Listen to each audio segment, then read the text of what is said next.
پنجاب حکومت کی پالیسیوں نے یا سندھ حکومت کی پالیسیوں نے کسانوں کو برباد کر کے رکھ دیا، اور رہی صحیح کسر جو ہے وہ اب اس سیلاب نے پورے کر دی۔ پوش علاقہ ہے اور ایک راوی کی ٹاؤن ہے، اور وہاں پہ جو ہے وہ پانی سے لوگوں کے کروڑوں کے گھر جو ہیں وہ اب کہاں کھڑے ہوتے ہیں، سوائے صرف کرپشن کے اور اپنا پیٹ پالنے کے۔ وہ میڈیا تو کم دکھا رہا ہے، مگر سوشل میڈیا جو ہے وہ حقیقت سے پردہ اٹھا رہا ہے۔ بسم اللہ الرحمن الرحیم، اللہم صلی علی محمد وآل محمد۔ میں ہوں سید محمود بخاری، آپ کے اپنے یوٹیوب چینل پیارا کسان کے ساتھ۔ ناظرین محترم، سیلاب آیا اور سب کچھ بہا کے لے گیا، مگر ہم نے کچھ سیکھا نہیں، ہماری حکومتوں نے کچھ سیکھا نہیں۔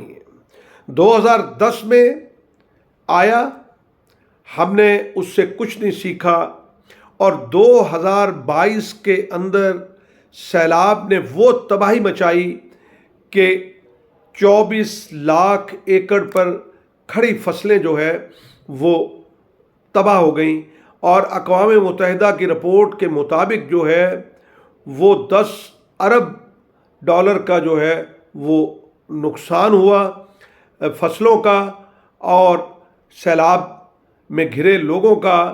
ناظرین محترم، وہ کسی نے کہا نا کہ وقت کرتا ہے پرورش برسوں، حادثہ ایک دن میں رونما نہیں ہوتا۔ تو ہے کیا ایسا؟ ہم کہتے ہیں کہ قدرتی آفات سے لڑا نہیں جا سکتا، اس میں کوئی شک نہیں ہے۔ اب برستی بارش ہو یا کلاؤڈ برسٹ ہو تو اس سے تو ہم لڑ نہیں سکتے، مگر بات یہ ہے کہ ہم دیکھیں کہ ہماری حکومتوں نے یا ہمارے اداروں کے پاس کتنی طاقت ہے کہ وہ ان آفات کا جو ہے وہ مقابلہ کر سکیں۔ آپ نے دیکھا کہ سیلاب آنے کی اطلاع انڈیا نے پہلے بتا دیا تھا، اور اس سے ہم خیر کی توقع بھی نہیں کر سکتے کہ انڈیا پانی چھوڑے گا، اور ظاہر ہے انڈیا کے اندر بھی بہت بڑی تباہی جو ہے وہ پانی نے مچائی ہوئی ہے۔ میں یہ کہنا چاہ رہا ہوں کہ ہمارے ہاں صرف کسان جو ہے سب سے زیادہ اس کا نشانہ بنا ہے۔ یعنی 2022 کی اگر میں بات کروں تو اس وقت بھی، اور اس وقت جو ہے مجھے یاد ہے کہ سندھ حکومت میں بھی بڑے بڑے دعوے کیے تھے، اور پنجاب کی جو حکومت تھی یا پاکستان کی جو حکومت تھی اس نے بھی بڑے دعوے کیے تھے، اور جو مطلب حقیقی طور کے اوپر کوئی ایسا ریلیف کسانوں کو نہیں ملا۔ یعنی یہ تپش جو ہے یہ کسان ہی محسوس کر رہا ہے، اور جو ہمارے شہر ہیں اللہ تعالیٰ سب کو محفوظ رکھے، میری یہ دعا ہے۔ اور میں یہ کہتا ہوں کہ کسی کو تکلیف نہ پہنچے، مگر میں یہ بات اپنی حکومتوں سے پوچھنا چاہتا ہوں کہ آپ نے کیا کیا؟ آپ مجھے بتائیں کہ کتنے ڈیمز آپ نے بنائے، اور پھر پنجاب کا اگر میں اقتدار کہہ لوں تو اتنا رنجیت سنگھ کا اقتدار نہیں تھا جتنا پنجاب کے اندر جو ہے وہ ہماری اس حکومت کا اقتدار رہا ہے اور آج بھی ہے۔ تو میں سندھ کی حکومت جو ہے وہ پیپلز پارٹی کی حکومت جو ہے وہ زیادہ تر رہی ہے، اور وہاں کی بھی جو اگر حالات میں دیکھوں کسانوں کے تو وہ بیان سے باہر ہیں۔ دیکھیں، آگے ہم ستائے ہوئے لوگ ہیں، آگے ہم پریشان ہیں۔ ہمیں پنجاب حکومت کی پالیسیوں نے یا سندھ حکومت کی پالیسیوں نے کسانوں کو برباد کر کے رکھ دیا، اور رہی صحیح کسر جو ہے وہ اب اس سیلاب نے پورے کر دی۔ آپ یہ دیکھیں کہ سیالکوٹ، نارووال اور اس کے ساتھ ملکہ علاقے پسرور ہو گیا، پھر آپ ادھر آ جائیں گنڈا سنگھ کی طرف تو قصور کو آپ دیکھیں تو وہ پانی میں جو ہے وہ ڈوب گیا، جتنی فصلیں کھڑی تھیں ساری تباہ ہو گئیں۔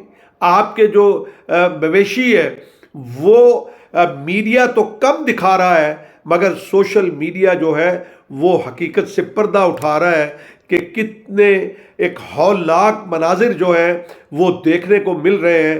حکومتیں تو اس پہ پردہ ڈالتی ہیں کہ حکومتیں نہیں چاہتی کہ اصل حالات جو ہے وہ پاکستانیوں تک پہنچے، اس لیے کہ وہ اپنی نالائکیوں کو چھپانا چاہتے ہیں۔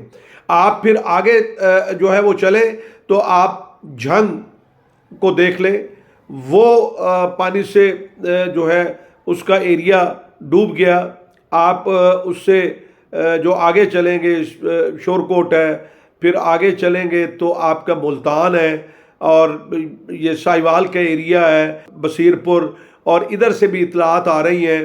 اور پھر بہاول نگر کا جو ایریا ہے وہاں بھی سیلاب نے تباہی مچائی ہوئی ہے۔ آپ یہ دیکھیے کہ ہمارے ضلع رحیم یار خان کے اندر جو ہے وہ آپ جو چاچڑا شریف ہے، زہر پیر ہے، اور اس طرح آپ کوٹ مٹھن ہے اور راجن پور ہے، اور یہ پٹی پوری جو ہے وہ آگے جو ابھی سیلاب کی تباہ کاریوں کا شکار ہو رہی ہے۔ ابھی بڑا ریلا جو ہے وہ وہاں سے گزرنا ہے، اور آپ وہ مناظر جو ہے وہ دیکھ رہے ہیں کہ لوگ کس قسم پرسی کے عالم میں جو ہے وہ کسان اپنے جو ہے کسان کی کل کائنات ہوتی کیا ہے، کل اس کا اثاثہ جو ہے وہ کیا ہوتا ہے۔ آپ یقین کریں کہ یہ منظر جو ہے وہ دیکھ کے دل دکھتا ہے کہ اس کمیونٹی کو آپ نے مارا ہے گندم کے اندر، کہ جو اب یہ نقصان میں بھی آپ جو ہے وہ اس کو کوئی امید ہم نہیں رکھ رہے۔ مگر آپ یہ دیکھیں کہ ابھی تو یہ تخمینہ لگایا جا رہا ہے اور بتایا جا رہا ہے کہ کتنا نقصان ہوگا۔ ہمارے جو اپر پنجاب کے یہ ایریے جو حافظ آباد ہے، آپ کا سیال کوٹ ہے، آپ کا اس کے ساتھ ملکہ جو ایریاز ہیں، وہ چاول کی فصل جو ہے وہ تباہ ہو گئی۔ آپ آگے چلیں تو مکائی کی فصل جو ہے وہ تباہ ہو گئی، اور اس کے بعد آگے آپ چلیں تو جو جنوبی پنجاب کے جو اضلاع ہیں ان کے اندر کپاس کی فصل کو جو ہے وہ نقصان پہنچا، اور 2022 کے اندر 60% جو ہے وہ کپاس جو ہے وہ ختم ہو گئی تھی۔ اسی طرح دیگر فصلیں اور سبزیاں ناپید ہو گئی تھیں، اور بہت مہنگائی ہوئی۔ اور اب بھی جو نظر آ رہا ہے، میں حکومت کی کیا جو ہے وہ بات کروں کہ اس نے کیا کرنا ہے یا اس کے پاس ہے کیا جو ہے وہ دینے کے لیے کسانوں کو تو وہ دے کے راضی نہیں ہے۔ کسانوں کے ساتھ اب کیا ہے؟ فلڈ ریلیف کیمپ ہے جی۔ اب وہاں پہ لوگ شکایت کر رہے ہیں۔ آپ نے دیکھا کہ لاہور کے ارد گرد بھی جو ہے وہ ایک پوش علاقہ ہے اور ایک راوی کی ٹاؤن ہے، اور وہاں پہ جو ہے وہ پانی سے لوگوں کے کروڑوں کے گھر جو ہیں وہ بھر گئے۔ تو ہمارے ادارے کہاں کھڑے ہوتے ہیں سوائے صرف کرپشن کے اور اپنا پیٹ پالنے کے اور اس دوزخ کو بھرنے کے۔ میں تو کہتا ہوں کہ قرآن نے کہا نا کہ الہاکم التکاثر حتیٰ زرتم المقابر، تمہیں مال کی کثرت لے ڈوبی حتیٰ کہ تم قبروں میں جا پہنچے۔ میں دعا گو ہوں کہ اللہ تعالیٰ اپنا کرم اور فضل فرمائے۔ پاکستان زندہ باد، پاکستان پائندہ باد۔